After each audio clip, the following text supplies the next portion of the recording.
तो अभी तक चैनल विजिट किया है आप लोगों ने पहली बार तो चैनल को सब्सक्राइब करके रखेंगे और बस बेल आइकन प्रेस कर लीजिए साथियों, नोटिफिकेशन आपके पास वीडियो का आ जाया करेगा। शाम 5 बजे रेगुलर आप लोग जुड़ेंगे, अपनी क्लास लेंगे, ठीक है। पहला क्वेश्चन आप लोग देखेंगे स्क्रीन पर। बचपन में बालक क्या पसंद करता है, बताइए साथियों। बचपन में बालक क्या पसंद करता है? कहानियाँ सुनना या पढ़ना पसंद करता है। ओके, अगला क्वेश्चन है, मित्रता सदैव ऐसे व्यक्ति से करनी चाहिए। कैसे व्यक्ति से करनी चाहिए भाई? जो सदाचारी हो, अच्छा जिसका व्यवहार हो, ठीक है ना। तो आंसर हो जाएगा सदाचारी। क्वेश्चन नंबर 3 देखेंगे कि बाल छवि निर्माण में जिसका प्रभाव पड़ता है वो क्या है? बाल छवि में यानी बचपन में किसका ज़्यादा प्रभाव पड़ता है भाई? अपने माता पिता का भी पड़ता है, अपनी संगति का भी पड़ता है और परिवार का भी प्रभाव पड़ता है। तो राइट आंसर क्या हो जाएगा? ऑप्शन डी कर लीजिए, उपरोक्त सभी। अगला क्वेश्चन देखते हैं हम। देखिए जितने भी ऑब्जेक्टिव टाइप के क्वेश्चन है उन सबको तो आप लोग पढ़ ही लीजिए, ठीक है ना। बच्चों की छवि के संदर्भ में निम्नलिखित में से कौन सा कथन सत्य है? देखो राइट आंसर डी है इसका। कैसे? सुनिएगा, ऑप्शन है अपने पहला, बच्चे अपने आसपास के परिवेश से स्वयं सीखते हैं, बिल्कुल सही बात है। बच्चे तर्कशील और बुद्धिमान होते हैं, बिल्कुल सही बात है। ऑप्शन सी, बच्चे निडर होते हैं, बिल्कुल किसी से डरते नहीं है, उनके पास सांप वगैरह बिच्छू गोरिया कुछ भी आ जाए डरते बहुत कम है, ठीक है ना, थोड़े साहसी भी माने जाते हैं, इसलिए ऑप्शन डी लाइक कर लीजिए आप लोग।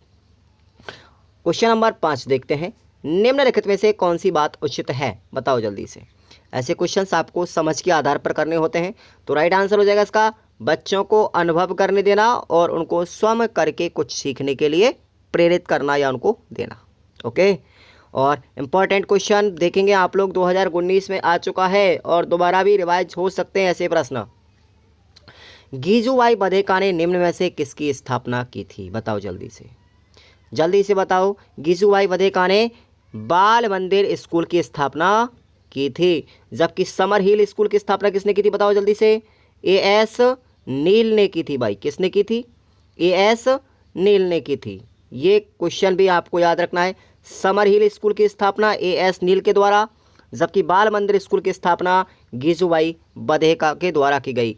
भाई गीजूबाई बधेका को एक नाम और याद रखना, मूंछों वाली माँ। क्या नाम याद रखना? मूंछों वाली माँ कहते हैं भैया इसको, ठीक है ना। ये ऑप्शन भी क्वेश्चन भी आपसे पूछा जा सकता है, मूंछों वाली माँ गीजूबाई बधेका को कहते हैं। चलिए क्वेश्चन अगला है, लो भाई, लो भाई आ ही गया, बिल्कुल गीजूबाई बधेका मूंछ वाली माँ या मूंछों वाली माँ। ओके, अगला क्वेश्चन देखते हैं, गीजूबाई बधेका सबसे अधिक किससे प्रभावित थे? देखो ये प्रभावित थे मैडम मारिया मांटेसरी की शिक्षण पद्धति से, ठीक है ना। मैडम मारिया मांटेसरी शिक्षण पद्धति जब आपको रीट में पढ़ाई जाएगी तो इन्होंने एक शिक्षण विधि दी थी जिसका नाम था सहचर्य। क्या नाम था? सहचर्य शिक्षण विधि। याद रखना, ये भी ऑप्शन आप क्वेश्चन देखो मैं कितना लेवल से पढ़ा रहा हूँ, BSTC नहीं, रीट के लेवल से भी आपको पढ़ना है, ये साइकोलॉजी है। आगे चलते हैं, दिवा स्वप्न पुस्तक के राइटर कौन है भाई? बताओ, दिवा स्वप्न पुस्तक के राइटर कौन है? गीजूबाई बधेका ने लिखी भाई। किसने लिखी थी? गीजूबाई बधेका ने दिवा स्वप्न पुस्तक लिखी थी। दोस्तों ऐसा वीडियो, ऐसे वीडियोस बनाने का मेरा पर्पज़ यही है कि आप लोग अगर अपनी सीरीज़ से नहीं पढ़ पाते हैं तो आप कम से कम 1 घंटे 40 मिनट वीडियो को ही देख लें, आपका रिवीजन हो जाएगा और अच्छे से याद भी हो जाएगा। बस यही मेरा टारगेट है चलाने का, और आपको पैसा भी खर्च करने की ज़रूरत नहीं पड़ेगी, क्योंकि बहुत सारे यूट्यूबर्स जो हैं आपको इसी 1 वीक सीरीज़ की PDF को पैसों से बेच रहे हैं, तो आप लोग नहीं लें उनको, ठीक है ना भाई। चलिए, प्राथमिक शाला में भाषा शिक्षा, इस नामक कृति किसके द्वारा लिखी गई थी? एक पुस्तक और है साथियों, गीजूबाई बधेका की 2 पुस्तक हो गई, प्राथमिक शाला में भाषा शिक्षा गीजूबाई बधेका की पुस्तक है, एक रचना है इनकी, और एक पुस्तक का नाम यह है दिवा स्वप्न। 2 पुस्तक याद रखना। चलिए अगला क्वेश्चन आपके लिए इंपॉर्टेंट है, जॉन हॉल्ट का जन्म कब हुआ था भाई? जॉन हॉल्ट का जन्म कब हुआ था? 14 अप्रैल 1923 को। बताओ जल्दी से। देखो डॉक्टर भीमराव अंबेडकर का जन्म कब हुआ था? 14 अप्रैल को ही हुआ भाई, 1891 को। तो बताओ, डॉक्टर भीमराव अंबेडकर की जयंती और जॉन हॉल्ट की जयंती एक ही दिन मनाई जाती है। ओके, लाइक कर दीजिए अब इसी बात पर आप लोगों को। अब बात करते हैं अगले है, प्रसिद्ध शिक्षाविद A.S. नील के अनुसार शिक्षा का लक्ष्य क्या है? 2015 में क्वेश्चन आ चुका है। A.S. नील के द्वारा समर हिल स्कूल की स्थापना की गई थी। तो उनका शिक्षा का लक्ष्य था कि मनुष्य के व्यक्तित्व एवं चरित्र का विकास करना चाहिए। ओके, आप देखते हैं आगे आ गया भाई। समर हिल स्कूल के संस्थापक है A.S. नील। ओके, और A.S. नील की कौन सी पुस्तक सबसे ज़्यादा प्रभावी थी? तो ये पुस्तक का नाम भी था समर हिल। इस समर हिल पुस्तक भी थी और इन्होंने एक स्कूल भी खोला था समर हिल के नाम से। ओके, बताओ मज़ा आ रहा है ना? बिल्कुल। वर्तमान में अधिकांश बच्चे उपेक्षित हैं, जिसका कारण क्या है भाई? कारण बहुत सारे हैं। बच्चे शिक्षा से उपेक्षित क्यों हो जाते हैं? उनके पास गरीबी होती है परिवार में, सामान्य घरों में ज्ञान का अभाव होता है, माता पिता पढ़े लिखे नहीं होते, धनी घरों में अति सावधानी होती है, इस वजह से। ठीक है ना? तो उपरोक्त सभी कारण जो है उस वजह से बच्चों को नेगलेक्ट कर दिया जाता है। ओके, युवा अधिकारों के जनक कौन है? इंपॉर्टेंट है भाई। युवा अधिकारों के जनक कौन है? जॉन हॉल्ट है। कौन है? John halt. बताओ, ऑब्जेक्टिव टाइप के क्वेश्चन याद हो गए? आगे बढ़ते हैं हम। अब देखते हैं हम अति लघुत्तरात्मक प्रश्नों में इंपॉर्टेंट क्या आएगा। चलो भाई, बताएंगे आप क्वेश्चंस को। राइट क्वेश्चन ये हो गया। क्वेश्चन नंबर 4, वात्सल्य के आनंद के अभाव में बालक में किस प्रकार की छवि विकसित होती है? बताओ कैसी छवि होगी? अंतर्मुखी छवि उत्पन्न हो जाएगी।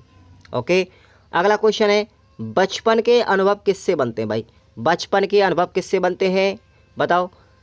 बचपन के अनुभव है वो समाज में बच्चे के मध्य सक्रिय अनुभव होते हैं, जो सतत अंतक्रिया के माध्यम से बनते हैं। क्लियर? अगला क्वेश्चन देखते हैं, संयुक्त परिवार में रहते हुए बच्चों में किन गुणों का विकास होता है? ये तो आप लोग जानते ही होंगे। संयुक्त परिवार में अगर बच्चा रहेगा तो कौन कौन से गुण विकसित होते हैं? जब बच्चा संयुक्त परिवार में रहता है तो बड़े होने से उनमें नेतृत्व का गुण विकसित होता है और बड़प्पन भी आता है। भेदभाव होने की स्थिति में वो कुंठा को भी दर्शाता है। इसी प्रकार घर के बड़े सदस्यों का भय बच्चों को स्वतंत्र रूप से बात करने के लिए बाधित भी करता है। बड़े व्यक्ति जो होते हैं परिवार में बच्चे को प्रेशर करते हैं, अतः वो खुल करके कुछ बात नहीं कह पाता, जो कि गलत है। भाई, बच्चों पर कभी भी बड़े व्यक्तियों के द्वारा परिवार में दबाव नहीं बनाना चाहिए। ये बात तो आप लोग समझते ही हैं। अगला क्वेश्चन देखते हैं, इंपॉर्टेंट है अपना, देखते हैं। बिल्कुल, ये देखिएगा, बच्चों की प्रकृति कितने प्रकार की हो सकती है? बताओ जल्दी से। बच्चों की प्रकृति कितने प्रकार की होती है भाई? बहुत प्रकार की होती है। जैसे कुछ बच्चे तो आज्ञाकारी होते हैं, कुछ बच्चे जिज्ञासु होते हैं, कुछ भोले भाले होते हैं, चंचल होते हैं, चतुर होते हैं, परिपक्वता लिए होते हैं, नटखट होते हैं, गुमसुम होते हैं, बातूनी होते हैं, मिलनसार होते हैं, क्रोधी, हंसमुख, चुनौती, चालाक, जिद्दी, कल्पना, गंभीर, साहसी, डरपोक, ये सारे प्रकार के बच्चे होते हैं भाई। हर बच्चे की अलग अलग क्वालिटी होती है, हर बच्चे की अलग अलग गुणवत्ता और विशेषता होती है। हर व्यक्ति के अंदर कोई ना कोई विशेषता होती है। अगला क्वेश्चन देखेंगे। अगला क्वेश्चन है, एक अपंग व्यक्ति ये वाला, किसी व्यक्ति को सामाजिक भावनात्मक समस्या है या नहीं? इसको जानने के लिए आप क्या करेंगे? इसमें अपने विचार लिखने साथियों। इस क्वेश्चन में आप कुछ भी लिख सकते हो, लेकिन यहाँ पर आपको उत्तर जो बताया गया वो है, सामाजिक भावनात्मक प्रक्रिया का क्षेत्र है कि व्यक्ति के दूसरे व्यक्तियों के साथ संबंधों में होने वाले परिवर्तन, भावनाओं में होने वाले परिवर्तन और व्यक्तित्व में होने वाले परिवर्तन। ये सब क्या है? भावनात्मक प्रक्रिया का क्षेत्र होता है। माँ के स्पर्श के उत्तर में किसी शिशु का मुस्कुराना, किसी बच्चे का खेल में अपने साथी पर हमला करना, ये सभी भावनात्मक क्या होती हैं? ये सब के सब सामाजिक भावनात्मक विकास के क्या होते हैं? परिचायक होते हैं। अगली बात करते हैं, इंपॉर्टेंट है ये क्वेश्चन, मैंने ऊपर भी आपको बताया है भाई। गिजुभाई बधेका की प्रमुख पुस्तकें या उनकी प्रमुख कृतियाँ या उनकी रचनाएं कौन कौन सी है? सुनिएगा, क्वेश्चन आएगा 100%। उनकी प्रमुख रचना है देवा स्वप्न है, दूसरी कृति है उनकी माता पिता से, तीसरी कृति है माता पिता के प्रश्न, और चौथी कृति है प्राथमिक शाला में भाषा शिक्षण, पांचवी कृति है शिक्षक हो तो, और छठवीं कृति है बाल शिक्षण, जैसा मैं समझ गया। तो ये गिजुभाई बधेका की पुस्तकों के नाम है भाई, ये सब लोग आपको याद रखना है। अगला है, ये क्वेश्चन तो मैंने बता दिया, मूछाली वाली माँ। अगला देखते हैं। अगला क्वेश्चन है भाई, देखो भाई, बता दिया गिजुभाई बधेका द्वारा स्थापित विद्यालय कौन सा था? बाल मंदिर था। ठीक है, गिजुभाई बधेका ने भैया लगभग 200 पुस्तकें लिखी थी। कितनी लिखी थी? 200 पुस्तकें। और गिजुभाई वधेका का जन्म हुआ था, कहाँ पर हुआ था? गुजरात के भावनगर जिले में हुआ था। ठीक है ना? कब हुआ था? 15 नवंबर 1885 को। ओके, बताओ, हो गया याद? चलिए आगे चलते हैं। गिजुभाई वधेका जो थे साथियों, मारिया मॉन्टेसरी के शिक्षण से प्रभावित थे। पहली चीज तो याद रखनी है, गिजुभाई वधेका द्वारा आयोजित मॉन्टेसरी सम्मेलनों का क्या उद्देश्य था, क्या ध्येय था, क्या टारगेट था उनका, क्या पर्पस था? तो उनका ध्येय था कि बच्चों और उनके बचपन के अहम बिंदुओं पर केंद्रित होकर के बच्चों, उनके माता पिता और शिक्षकों के बीच में बाल विज्ञान को उजागर करके उनको व्यवहार में लाना, यही मारिया मॉन्टेसरी सम्मेलनों का उद्देश्य था। क्लियर? आगे बात करते हैं भाई, जो गिजुभाई वधेका ने जो पुस्तकें लिखी थी, उन पुस्तकों का विषय और केंद्र बिंदु क्या था? तो पुस्तकों का जो विषय था वो थे बचपन यानी बच्चे, शिक्षा, पर्यटन, हास्य, परंतु उनका केंद्र बिंदु जो था वो बच्चे, माता पिता और शिक्षक थे। समझ में आ गया? अगला क्वेश्चन हम देखते हैं। एएस नील के अनुसार एएस नील जो थे किसके पक्षधर थे और वो किस प्रकार की शिक्षा में विश्वास करते थे? इंपॉर्टेंट क्वेश्चन है। पहली बात तो आपको याद रखनी है कि जो एएस नील थे वो बच्चों की व्यक्तिगत स्वतंत्रता के पक्षधर थे और वो क्या चाहते थे? एक प्रगतिशील शिक्षा में विश्वास रखते थे। लक्ष्य क्या था शिक्षा का? उनका लक्ष्य मैंने ऊपर भी पढ़ा दिया है कि मनुष्य के व्यक्तित्व और उसके चरित्र का विकास करना। समझ में आ गया? अगला क्वेश्चन हम देखते हैं यहाँ पर कि नील जो थे वो किस तरह का स्कूल बनाना चाहते थे? बताओ जल्दी से। नील स्कूल बनाना चाहते थे जिसमें बच्चों को स्कूल के अनुरूप ढालने के बदले बच्चों को, भाई नील क्या चाहते? नील यही चाहते थे कि भाई बच्चों को स्कूल के अनुरूप नहीं डालें, बल्कि स्कूल को बच्चों के अनुरूप बनाया जाए। जहां बच्चा फिट नहीं किए जाए, स्कूल ही उनको फिट हो जाए। ठीक है ना? ये बात बताते थे और यही ऐसा स्कूल बनाना चाहते थे एएस नील कि भाई विद्यालय बच्चों के अनुरूप होना चाहिए। ठीक है? विद्यालय बच्चों के लिए फिट होना चाहिए, न कि बच्चे स्कूल के लिए बने, ना कि स्कूल के लिए बच्चे बनेंगे तो ऐसा गलत है। ठीक है ना? आगे देखते हैं। एएस नील पारंपरिक और सामान्य स्कूलों को गलत क्यों मानते थे भाई? क्यों मानते थे? वो इसलिए गलत मानते थे क्योंकि वह वयस्कों की इस धारणा पर आधारित था। वयस्कों की धारणा पर आधारित था उनका स्कूल कि बच्चा कैसा होना चाहिए, उन्हें कैसे सीखना चाहिए, उनके अनुसार ये धारणा उस युग में पनपी थी जब मनोविज्ञान का जन्म ही नहीं हुआ था। उस समय पहले मनोविज्ञान थी नहीं। ठीक है? अगला क्वेश्चन देखेंगे। अलेक्जेंडर सदरलैंड नील का संबंध, इसका पूरा नाम है भाई अलेक्जेंडर सदरलैंड नील। एएस का मतलब हो गया अलेक्जेंडर और एस का मतलब हो गया सदरलैंड। याद रखना, एएस नील इनका पूरा नाम है। और आपको याद रखना है एएस नील का संबंध किस विद्यालय से रहा था? समर हिल स्कूल से। 3-4 बार पढ़ा दिया भाई, अब तो याद हो गया होगा। और इस समर हिल स्कूल को कैसा बोलते हैं? मन मर्जी का स्कूल बोलते हैं। क्या बोलते हैं इसको? मन मर्जी का स्कूल बोलते हैं। समझ में आ गया? अगला क्वेश्चन है, मुक्त बालक बालिकाओं की विशेषता क्या है? मुक्त बालक बालिकाओं की विशेषता क्या है भाई? कि बालक बालिका जो होती है मुक्त रूप से गणित पढ़ना पसंद करते हैं, इतिहास और भूगोल में आनंद पाते हैं। वे विभिन्न विषयों में से उन विषयों को चुन लेते हैं जो उन्हें अच्छी लगती हैं। मुक्त बच्चे अपना ज़्यादातर समय अपनी दूसरी अभिरुचियों में बिताते हैं। वे लकड़ी या धातु का काम, चित्रकारी, कहानियाँ पढ़ने आदि जैसी कल्पनाओं में अपना समय व्यतीत कर लेते हैं और अपने आप को निखार लेते हैं। जैसे संगीत की रिकॉर्ड बजाने में अपना समय बिताते हैं। ठीक है भाई? इस तरीके से। नेक्स्ट क्वेश्चन पर आते हैं साथियों। अगला क्वेश्चन है, एएस नील की धारणा बच्चे जैसे हैं वैसे ही बने रहने की आज़ादी हो, इसको समझाना है आपको। तो भाई क्वेश्चन बड़ा टफ है, आने की संभावना है, इंपॉर्टेंट है, याद रखना। अब उनकी धारणा की बात करें तो उन्होंने कहा कि बचपन के दौरान आज़ादी की भावना का अभाव महसूस करने वाले बच्चे दमित और मनोविकार से ग्रस्त हो जाते हैं। बचपन अर्थात शैशवावस्था तथा बाल्यावस्था तक के काल में बालक एक गीली मिट्टी की भांति होता है, जिसे हम कोरी स्लेट की संज्ञा भी कह सकते हैं। इस अवधारणा या इस अवस्था में यदि उन्हें प्रतिबंधित कर दिया जाए तो घोर निराशा के अंधकार में भी बच्चा जा सकता है।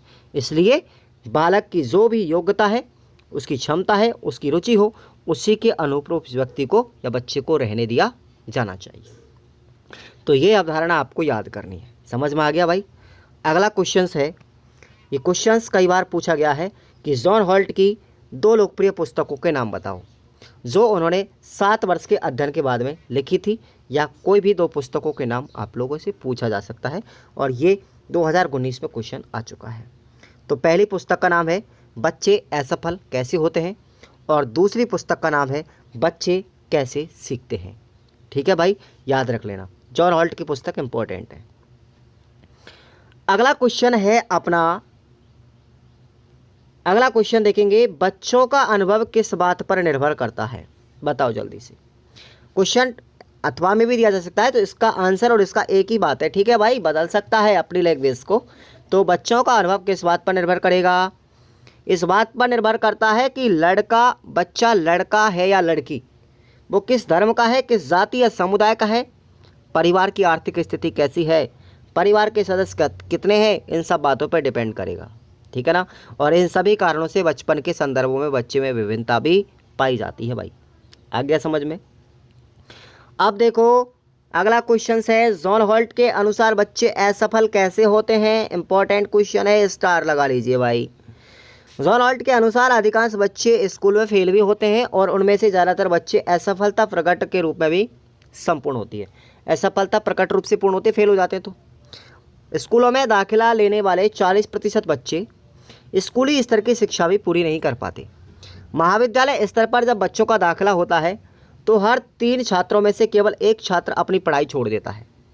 पर जाहिर तौर पर फेल होने वाले इन बच्चों के अलावा तमाम दूसरे बच्चे भी उनमें फेल होते हैं। अंकों की दृष्टि से नहीं, बल्कि एक दूसरे गहरे अर्थ में असफल हो जाते हैं। वे अपनी स्कूली शिक्षा महज इसलिए पूरी नहीं कर पाते क्योंकि हम शिक्षक उन्हें अपनी सहमति से अंक दें, ढकिया कर स्कूल से बाहर निकालने में सहायता करते हैं। फिर चाहे वो कुछ भी जानते हो या नहीं जानते हो। सच्चाई तो यह है कि ऐसे अप्रकट रूप से फेल होने वाले बच्चों की संख्या हमारे अनुमान से कहीं ज़्यादा होती है।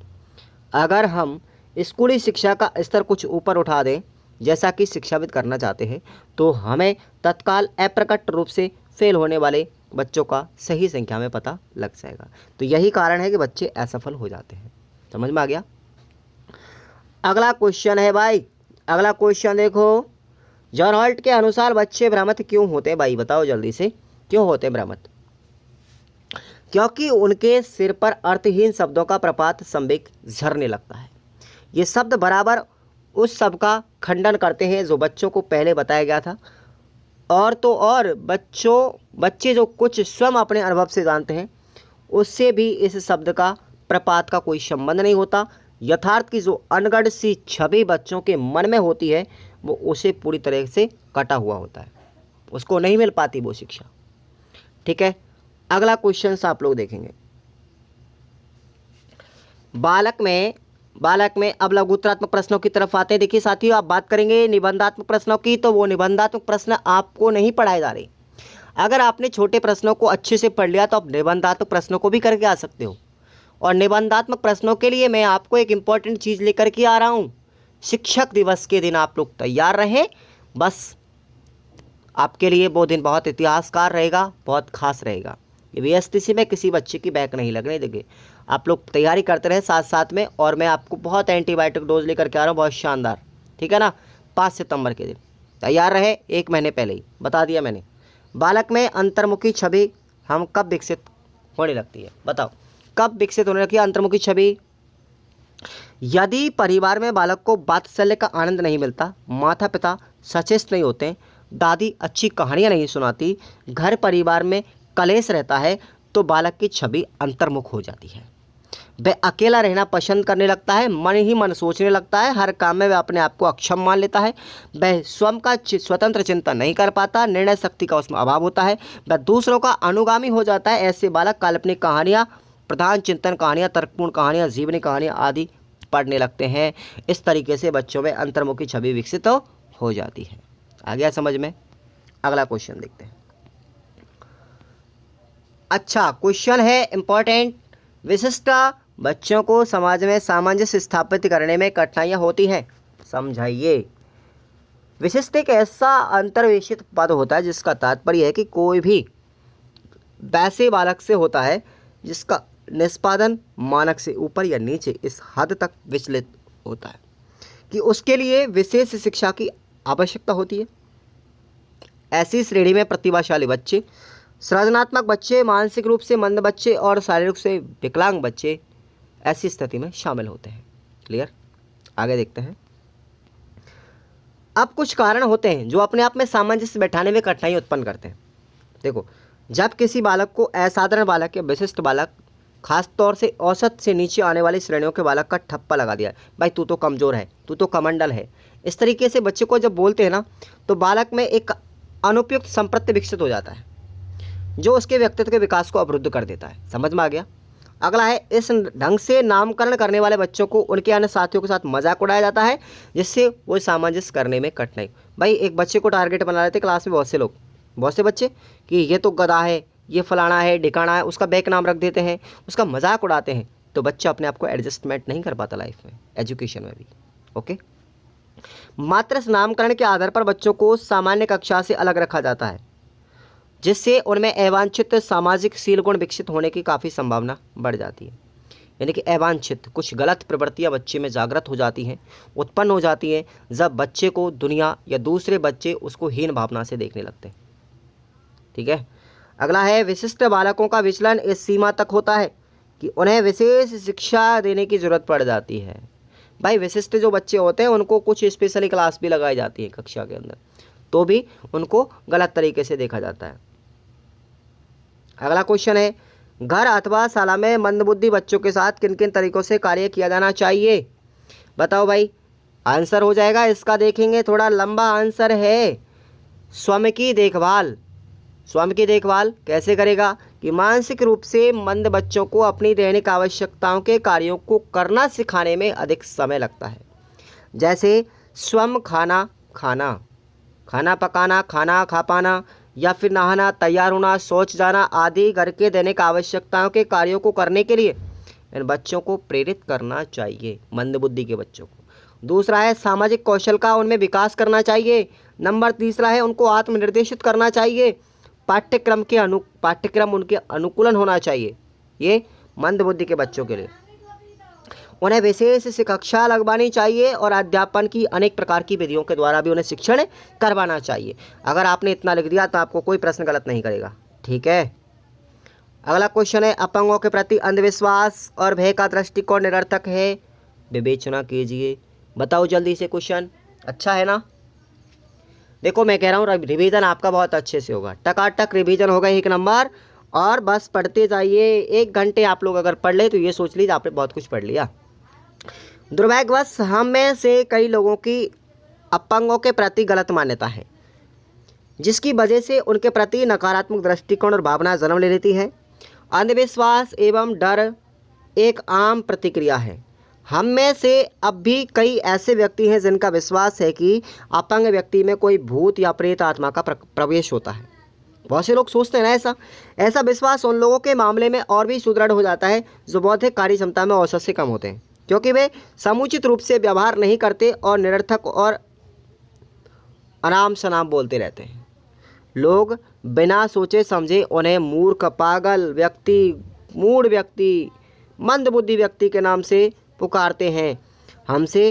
हम में से कई अपंग व्यक्तियों को नज़रअंदाज भी करते रहते हैं क्योंकि वे असामान्य लगते हैं ना, इसलिए। अथवा हमें यह डर लगता है कि उनके साथ तालमेल रखने से हमें भी अपंगता हो सकती है। बताओ भाई, ये अंधविश्वास फैला हुआ अपंग लोगों के प्रति। ठीक है? क्यों उनके साथ रहेंगे तो हम भी ऐसे हो जाएंगे, ऐसा नहीं होना चाहिए।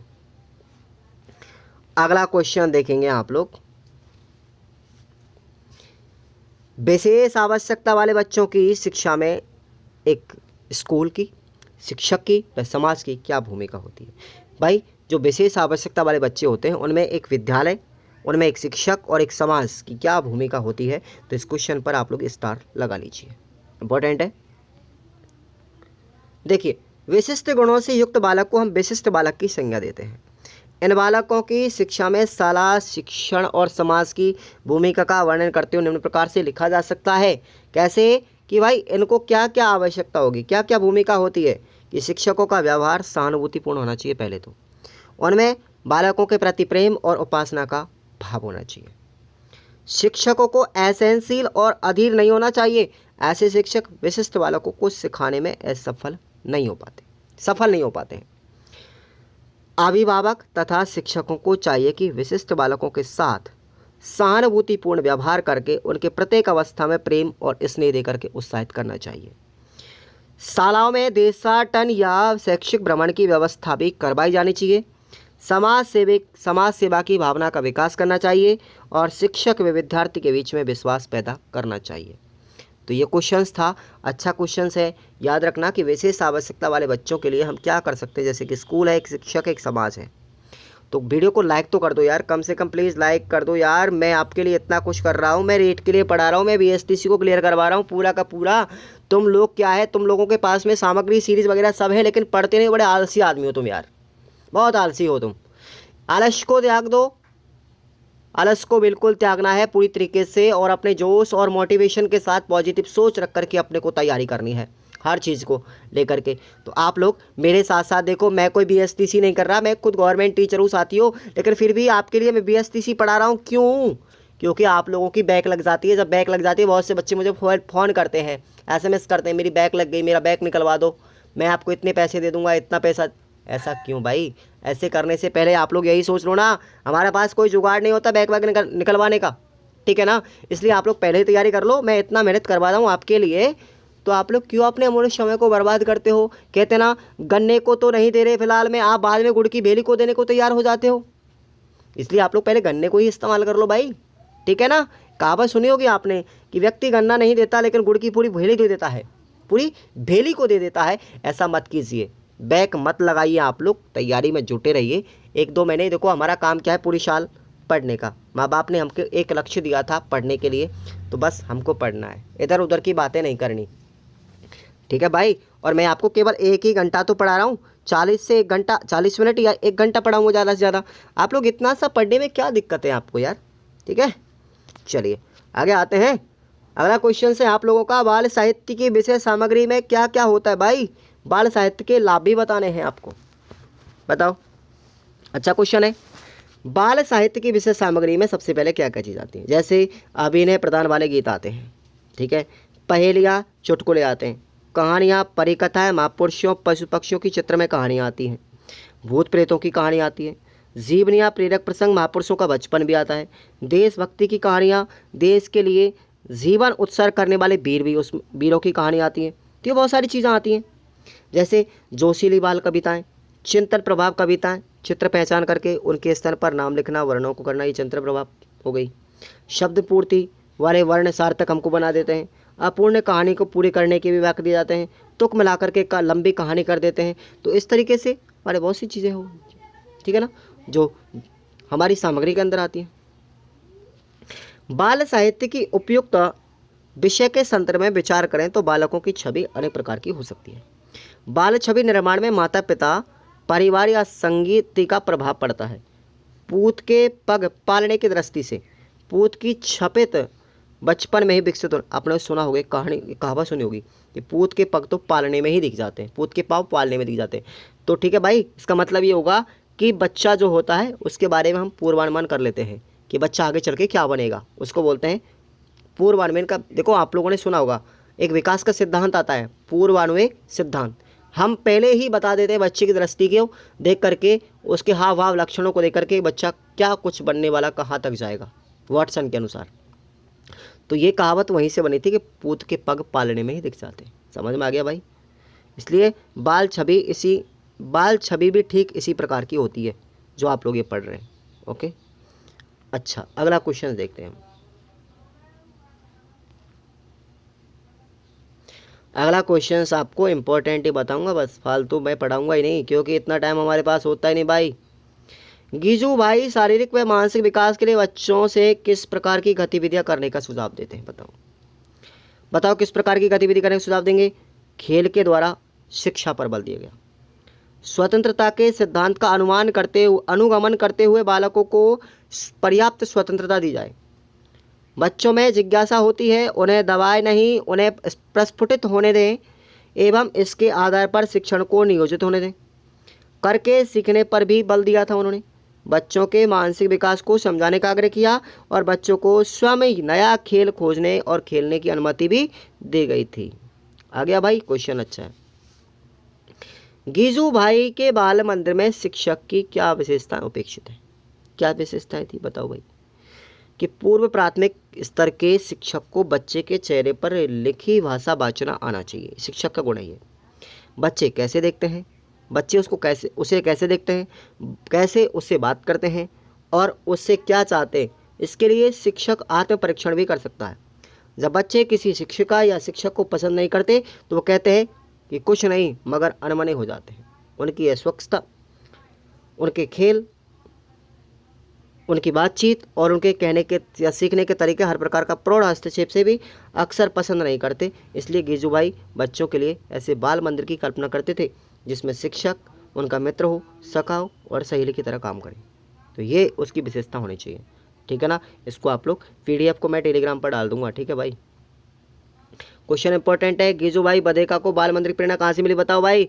कहाँ से मिली थी? मौर्य मॉन्टेसरी से मिली थी भाई। इस क्वेश्चन को पूरा पढ़ के जाना है, स्टार लगा लो इस पर, ठीक है भाई, पढ़ के जाना है, ठीक है। मैं आपको दूंगा PDF पूरा पूरा, ये तो छोड़ दो आप लोग, रहने दो इसको। तो इंपॉर्टेंट है समर हिल की स्थापना और उसके उद्देश्यों के विषय के बारे में बताओ भाई। समर हिल स्कूल की स्थापना और उसके उद्देश्यों के विषय के बारे में क्या जानते हैं आप लोग, ठीक है ना। ये क्वेश्चन भी इम्पोर्टेंट है, ये बस इम्पोर्टेंट बता रहा हूँ। मेरे पिछले विद्यार्थी जो पढ़ के गए थे उनका लगभग 84% बना था मैक्सिमम। मुझे कई बच्चों ने अपनी मार्कशीट भी डाली थी, मैंने उसको टेलीग्राम पर भी डाला था भाई। इसलिए मैं आपसे कहना चाहूँगा कि वो टेलीग्राम को आप लोग डाउनलोड कर लो, ये PDF उसी पर मिलेगी। और 5 सितंबर शिक्षक दिवस के दिन आप लोग तैयार रहो, बड़ा धमाका होने वाला है, बहुत कुछ अच्छा लेके आऊँगा मैं आपको, ठीक है भाई। चलिए अगला क्वेश्चन इंपॉर्टेंट देखते हैं। हाँ भाई, ये भी है। AS नील की शिक्षा प्रणाली में मौजूद सिद्धांतों का संक्षेप में उल्लेख कीजिए। बताओ, इस क्वेश्चन का आंसर नीचे दिया गया है, ठीक है ना। अच्छे से पढ़ के जाना, आपके पास सीरीज भी ऑलरेडी होती होगी हालांकि, ठीक है ना। चलिए अगला क्वेश्चन इंपॉर्टेंट आप लोगों के लिए है, अभी हम आपको बताएंगे। लो भाई, समर हिल स्कूल की विशेषताएं क्या क्या थी बताओ जल्दी से। समर हिल स्कूल की विशेषताएं ये याद कर रहे ना दोस्तों, इम्पोर्टेंट क्वेश्चन है ये भी, है ना भाई। अच्छा क्वेश्चन इम्पोर्टेंट ये भी है कि समर हिल स्कूल को मनमर्जी का स्कूल क्यों कहा जाता था भाई? क्यों कहा जाता था? बहुत अच्छा क्वेश्चन है, स्टार लगा लीजिए इस पर, बहुत अच्छा है, इम्पोर्टेंट है। इम्पोर्टेंट लगाएंगे इस क्वेश्चन पे कि भाई समर हिल स्कूल को मनमर्जी का स्कूल क्यों कहा जाता था। वीडियो को लाइक करना मत भूलिए दोस्तों, बिल्कुल भी लाइक कर लीजिए आप लोग इसको तो। अच्छा भाई, अगला क्वेश्चन आप लोगों के लिए आता है, देखते हैं। अगला क्वेश्चन आपको बताएंगे, इम्पोर्टेंट ही बताएंगे, फालतू नहीं पढ़ाना बिल्कुल भी। पढ़ने के लिए तो फालतू आपके पास बहुत सारी चीज़ें हैं भाई। इम्पोर्टेंट है कि बचपन का महत्व किन कारणों से होता है। चलो लाइक ठोक दो भाई, लाइक ठोक दो। बचपन का महत्व किन कारणों से होता है? गला बैठ गया भाई मेरा पुकारते पुकारते आप लोगों के पीछे, लेकिन आप सुनते ही नहीं हो कहीं। ये क्वेश्चन इंपॉर्टेंट है कि बचपन का महत्व किन कारणों से होता है, ठीक है भाई, याद रखना। बस आज की इस वीडियो में अब इतना ही बात करने वाले हैं, इसके अलावा कोई क्वेश्चन नहीं है, ठीक है भाई। तो वीडियो को लाइक करना है, चैनल को सब्सक्राइब करके रखना है। आने वाली जितने भी इंपॉर्टेंट क्वेश्चंस आपको वीडियो के माध्यम से प्रोवाइड कराएंगे, सबको सब टेलीग्राम को ज्वाइन करके रखो और बस बेल आइकन प्रेस कर लो यूट्यूब चैनल की। मज़ा आने वाला है आने वाले समय में, एक भी बैक नहीं लगेगी। क्वेश्चंस वो बताऊंगा जो एग्ज़ाम में आते हैं, ठीक है ना। आपका वजन कम हो जाएगा पढ़ने का। Okay, bye bye, Tata.